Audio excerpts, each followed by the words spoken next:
voulez savoir comment j'ai vaincu ma timidité, du moins une très grosse partie, eh bien je vais tout vous raconter. Alors ce format se prêterait davantage à Sophie Enquête, mon autre compte, en 3 mots.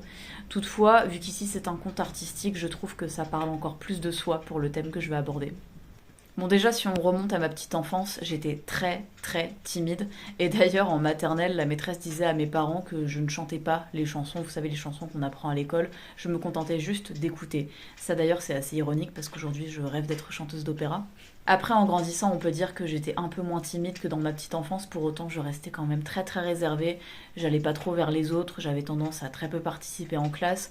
Avec mes parents, évidemment, j'étais plus décontractée, hein, mais dès que j'étais en présence d'autres personnes, j'étais pas très à l'aise, honnêtement. Et justement, devant mes parents et ma famille proche, comme j'arrivais à plus me lâcher, j'adorais déjà faire des imitations, notamment, ça amusait beaucoup mes parents. Et j'aimais me donner en spectacle, j'aimais chanter, faire des choses comme ça. Mais c'était vraiment quelque chose que je gardais secret, c'était une espèce de rêve que j'avais, mais je gardais ça vraiment au fond de moi. Et après, juste avant que mon adolescence ne débute, il a commencé à se produire des choses dramatiques dans ma vie. Alors au passage, j'en parlerai pas sur TikTok. Mais vous voyez l'expression bon, ça va, il n'y a pas mort d'homme. Bah là justement, j'ai fait face à la mort et ça m'a fait relativiser sur beaucoup de choses. Alors ce que je vais raconter, ça s'est pas fait en un jour, mais en gros, face à cet aspect dramatique, j'ai commencé donc à relativiser et à faire la part des choses entre ce qui était vraiment important pour moi et ce qui ne l'était pas.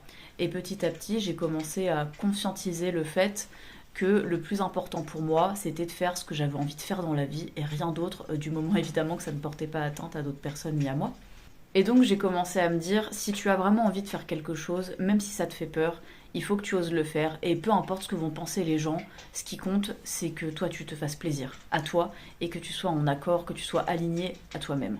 Et donc petit à petit, j'ai commencé à oser faire beaucoup plus de choses, à oser entreprendre de nouvelles activités, à oser aller vers les gens, à oser faire de la scène. Je suis devenue aussi une élève très active en classe qui participait beaucoup par rapport à ce que j'avais dit au début.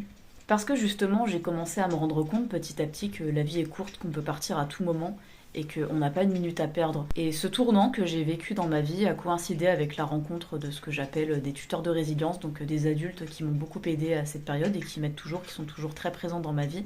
D'une autre manière, ça a évolué.